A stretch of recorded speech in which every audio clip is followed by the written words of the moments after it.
So, January is several things to different people. For some, it might simply be a time of reflection, even here as we skip through our magazine pages. From year in review to business matters, there's much packaged for you in today's magazine. Hi, I'm Theodore Henry. Welcome to another Wednesday with Jamaica Magazine. Here's 30 minutes of your day loaded with information to engage and stimulate the recesses of your mind. Do stay with us. For over 40 years, the European Union and Jamaica have enjoyed a partnership built on shared values, trust and respect. Through a joint cooperation program, the EU is supporting Jamaica to achieve its development goals outlined in Vision 2030.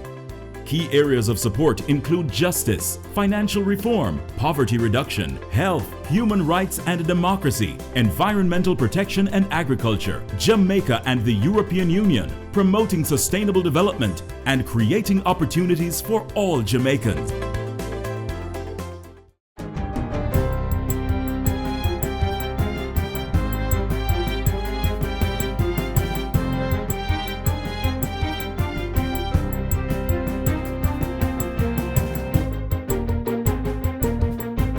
Good day, I'm Stephen McHugh, and this is your JIS News for Wednesday, January 8. Government and the parliamentary opposition have met for the first in a series of consultations aimed at amending the law governing the National Identification System, NIDS. Last year, the High Court ruled that the 2017 bill was unconstitutional. On Tuesday, government and opposition members met with the NIDS Secretariat to get a first-hand view of the proposed changes to the bill. NIDS Project Director Warren Vernon reiterated the importance of having a national identification system to stave off identity theft. He pointed to the over 2,000 cases of passport fraud at the Passport, Immigration and Citizenship Agency, over 1,000 cases of fraud at the Registrar General's Department, and voter fraud at the Electoral Office of Jamaica. The vision for the NIDS is to have one person to one identity. Not one person to multiple identities. The objective, therefore, in terms of the mission, when the national identification system is in place, is to have strengthening for identity security. The proposed changes are to go before Cabinet shortly for approval. Government will be working more closely with the private sector in a bid to increase exports in 2020. Minister of State in the Ministry of Industry, Commerce, Agriculture and Fisheries, Floyd Green, says export regulations and customs practices will be streamlined and modernized in the year. Minister Green says the state will be assisting the manufacturing and MSME sectors with training, capacity building and export promotion to access billions in potential overseas earnings. Exporters will also benefit from easier acquisition of licenses and permits as government has removed the need to go to several agencies to complete the export process. And Minister Green says work is ongoing to amend the export legislation to allow the shipment of medical marijuana from Jamaica's shores. In other news, $4.6 million is being spent to construct 2 houses for indigents in Portland. Local Government Minister Desmond McKenzie broke ground yesterday for the houses at Anchovy and Long Road in the parish. The houses should be completed in 2 months' time. Remember now when we build the units, we don't just give them the room just so. We make sure we put in the necessary furniture inside there. So they're going to get bed, they're going to get stove, they're going to get fridge, they're going to get everything.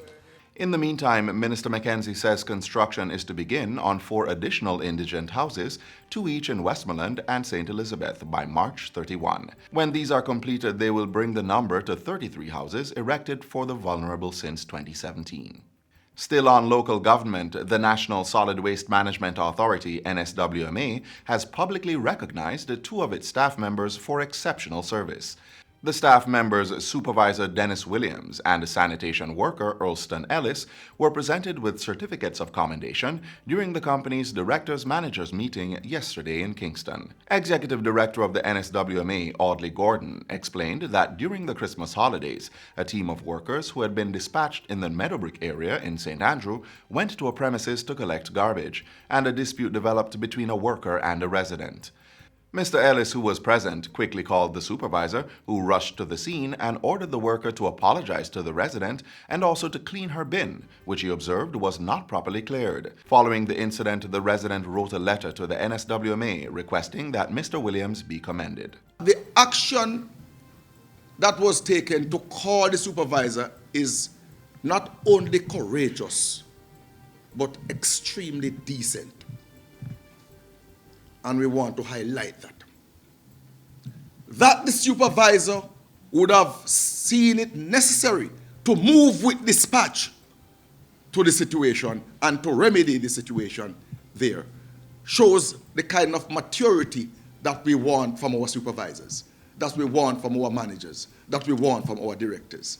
Because collectively, all of us will transform the agency and make the National Solid Waste not just a place where we manage garbage, transportation, storage, and collection, but a model agency that is worthy of emulation.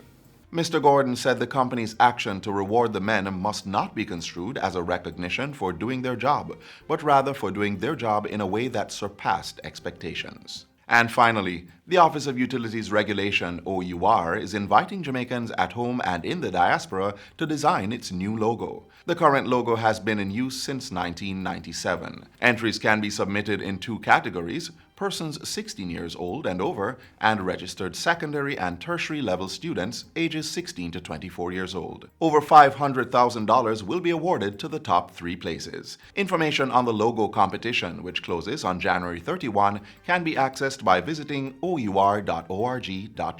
And that's it for JIS News Today. I'm Stephen McHugh. Thanks for watching.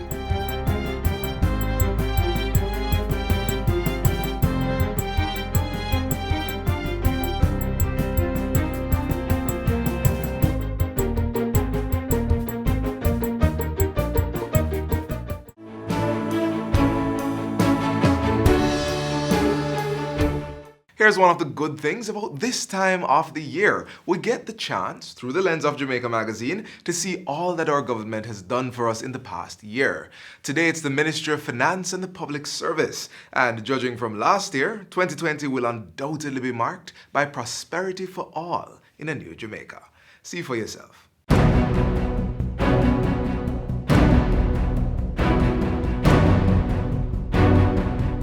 Successful exit from the IMF agreement. It was a program that tested our own resolve to be true to our own real economic interests. $14 billion stimulus tax package. After almost 20 years of consistent tax increases and no new taxes last year, it is now time to give back. It is a right thing to do. Consecutive economic growth and record-breaking low unemployment. These are just some of the achievements of the Ministry of Finance and the Public Service in 2019. Stick around for the details.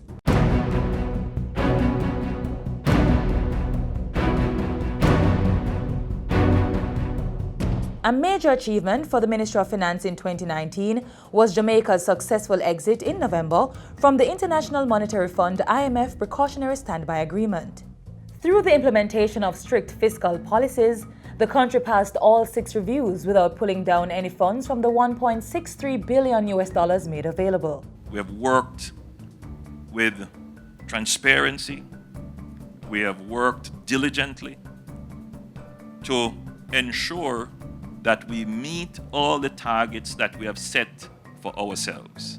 Through a Memorandum of Understanding, the Economic Program Oversight Committee, EPOC, will continue monitoring the reforms until an independent fiscal council is established. These decisions are a clear demonstration of the government's commitment and intent to maintain a credible macroeconomic path.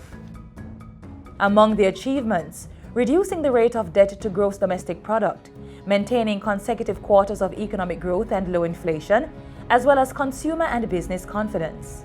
Unemployment also dropped to a record low of 7.8% in 2019, while employment rose to a high of over 1.2 million, and the workforce population increased to 69.7% of citizens.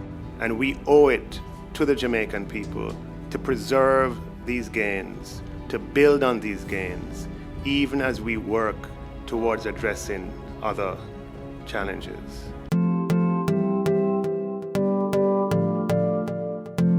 Finance is the oxygen of business. That's why in March 2019, government introduced a $14 billion stimulus tax package to increase business and economic activities.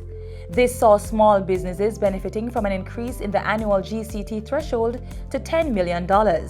Further tax cuts included doing away with the asset tax payable by non-financial institutions, as well as the minimum business tax payable by all registered companies. In addition, transfer tax on financial instruments was reduced to 2%, while the transfer tax threshold applicable to the estate of deceased persons was increased to $10 million. The ad valorem stamp duties were cut and replaced with a flat rate of $5,000 per document.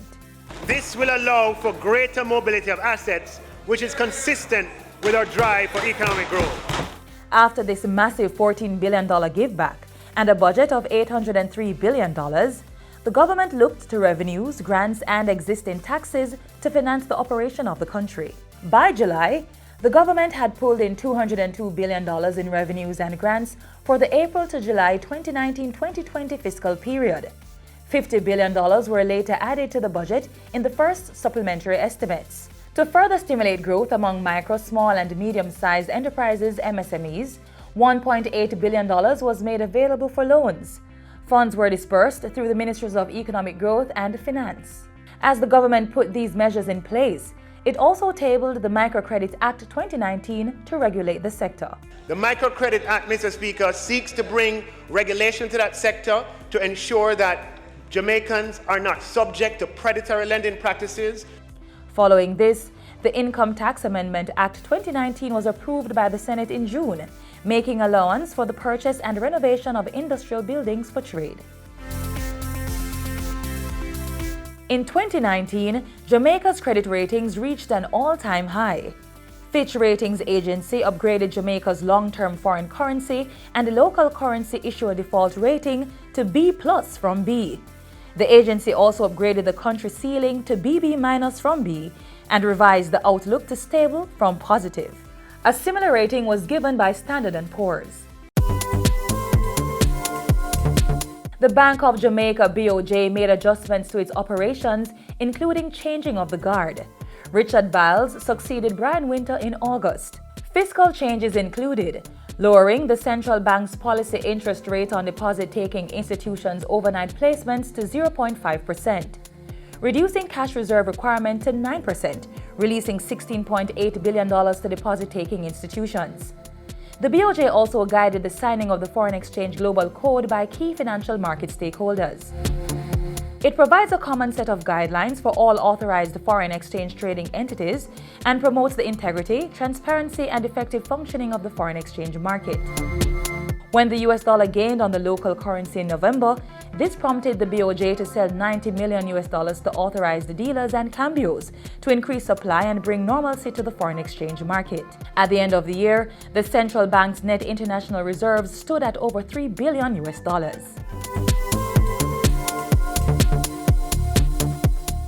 To safeguard economic gains made under the Economic Reform Program, government established a Natural Disaster Contingency Fund and deposited $2 billion Jamaican dollars. Minister Clark moved a resolution to raise the ceiling of the contingency fund from $100 million to $10 billion to provide space for future transfers related to natural disaster risk coverage. The United States Agency for International Development (USAID) provided a $5 million grant. The money is for the finalization of a policy for the public financial management of natural disaster risk to support financially resilient products and offset the cost to procure instruments. What we want to do is we want to ensure that we have access to non-budgetary resources that can be drawn down on, that can be utilized in the event of such occurrences. Meanwhile, a $140 million loan was received from the World Bank to strengthen 3 key economic safeguards. These include building the country's resilience against natural disaster risks, supporting human capital development, and strengthening the social safety net for the most vulnerable.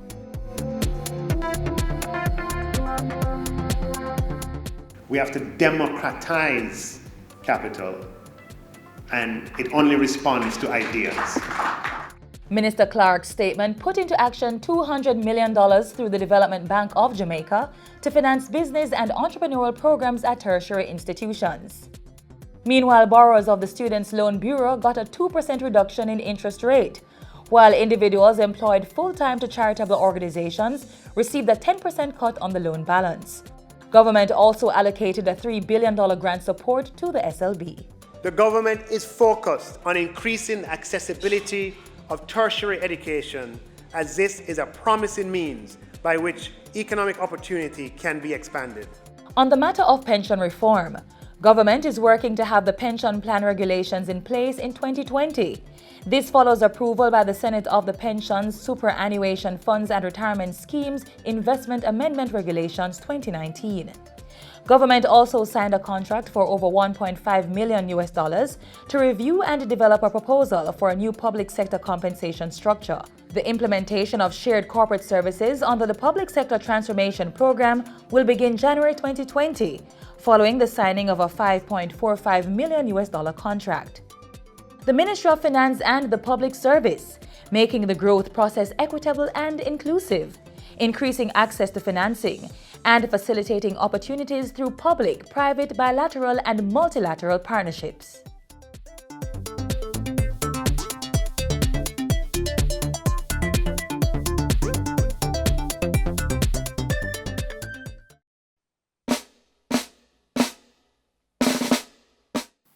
We feel it is our duty to stand between those who would do harm and those in danger.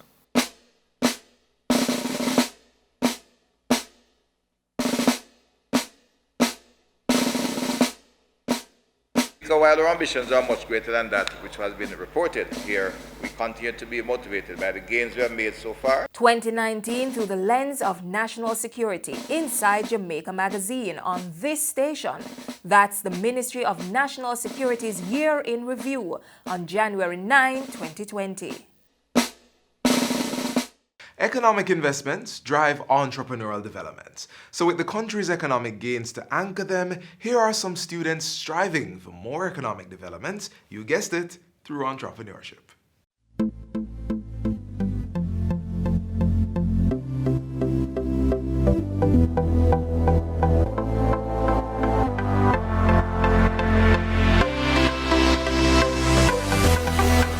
Our business, we are currently making special glasses that are directly aimed at visually impaired or blind people.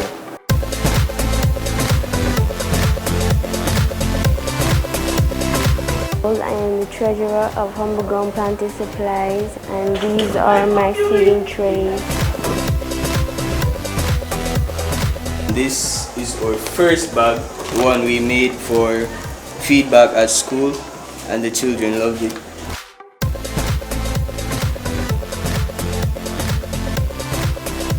Well, I am the CEO for Senior Eagles Company. Here with me today is my manager, Rakina Genius, our finance manager, Simone Wright, our human and resource manager, Janelle Anderson, our manufacturing and logistics director, Selvin Nicholson.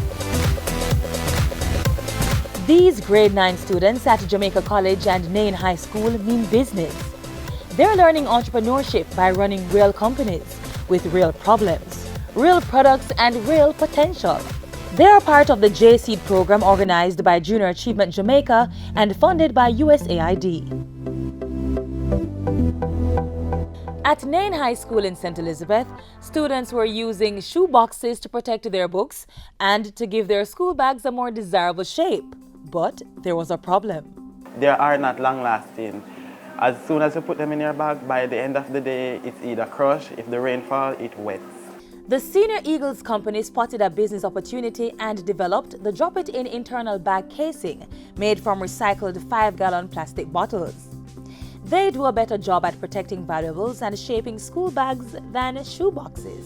Here we have our manager dividing the jug into two halves when they're cutting the jug. This is our prototype, our work day while we were building the bag.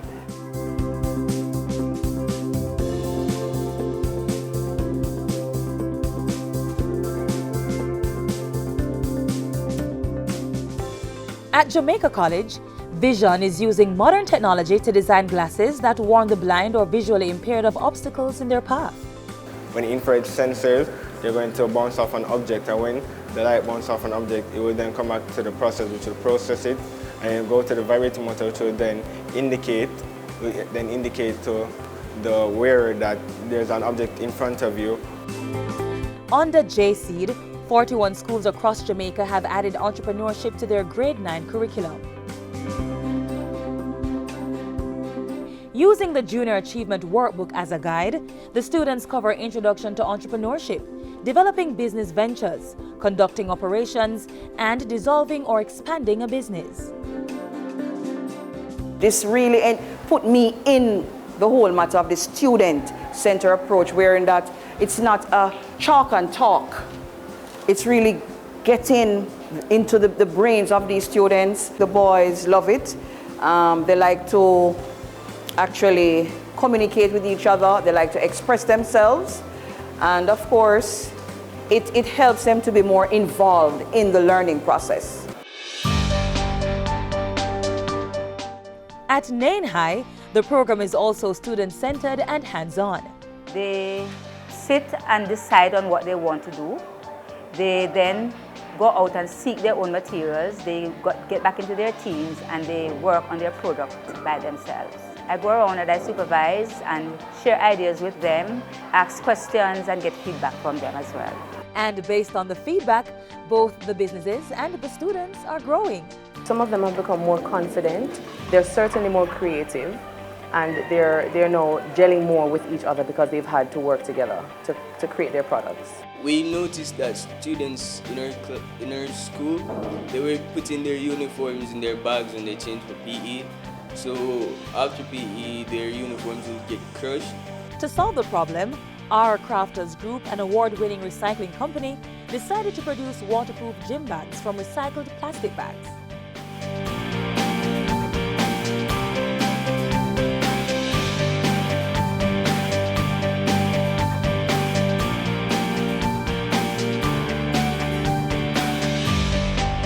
After we found the plastic, we washed them. The plastic is then dried, placed over an ironing board. We put fabric over the plastic and we iron the plastic. We let it cool, and after it's dried, we cut it. Then we line the plastic that's on the inside. Then we wrap cardboard with some of the plastic and then we line it. Then we turn over the bag, and so it's made from inside. The students are also learning the importance of corporate social responsibility. Businesses at Nain High School used Labor Day to give back to the community. It's a wonderful program because it's helping children all over Jamaica to showcase what they're capable of in terms of creativity, innovation. I feel like this program, it's very great because it also exposes us and teaches us that there's many different good ideas out there, and shows us that we should be confident in our idea and try to bring it out as best as possible.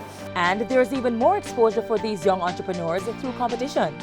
For example, students can create commercials for their businesses and enter them into the Marketing Maven competition. There's also the FedEx Access Award, which rewards businesses for being environmentally friendly and globally focused. The J-Seed program, cultivating the spirit of entrepreneurship in grade 9 students and imparting profitable skills for work and life.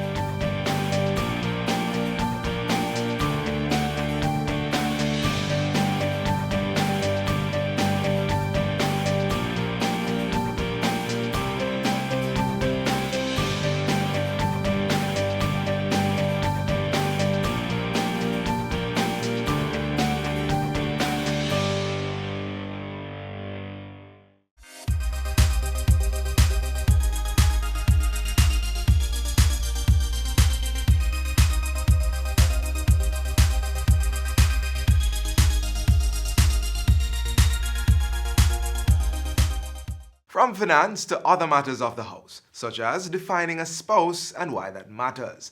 Now, here's an interesting tidbit. Marriage isn't the only factor that determines if someone is a spouse. In fact, marriage isn't even necessary under the Intestates, Estates, and Property Charges Act. If you don't know who's a spouse, then watch this.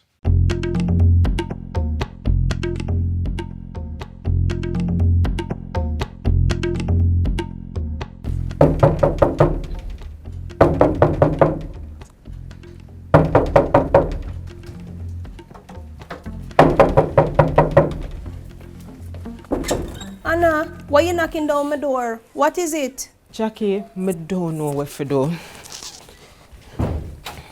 From Jason dead, I have nothing to give to the children and I don't know where to turn. So why you didn't go down to the Administrator General's department, the place I told you about the other day?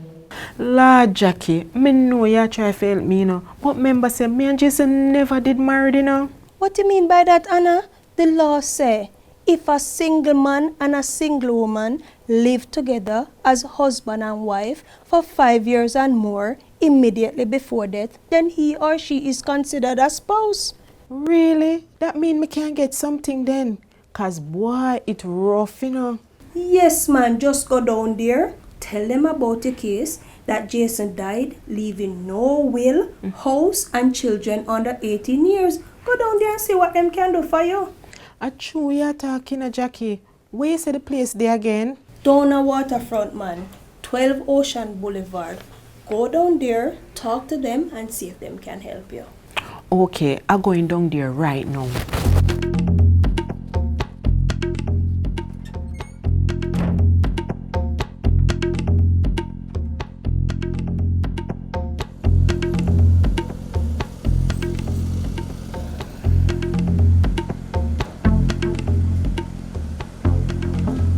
Good morning, madam. How are you?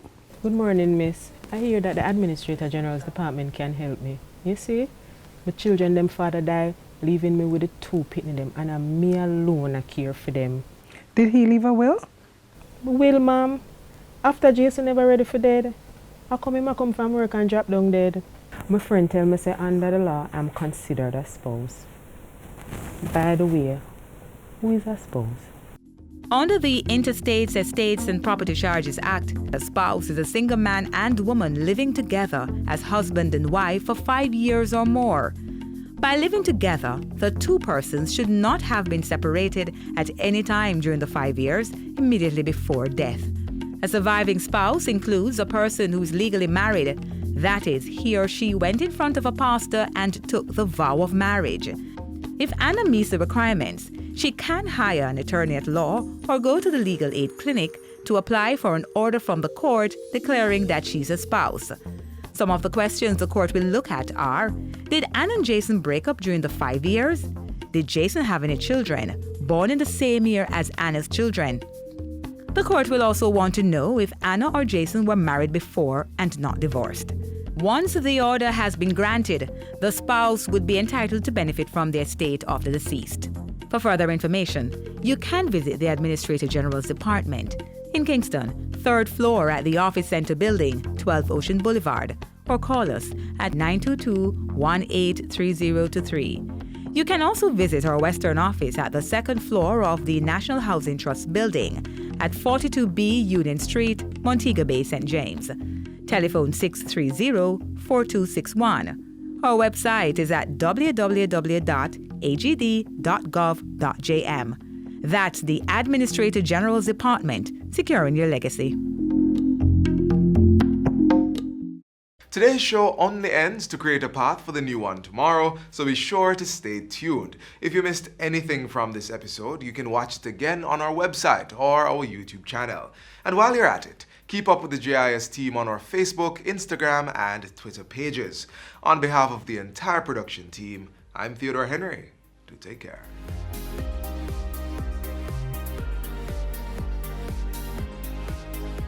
This has been a production of the Jamaica Information Service, the voice of Jamaica.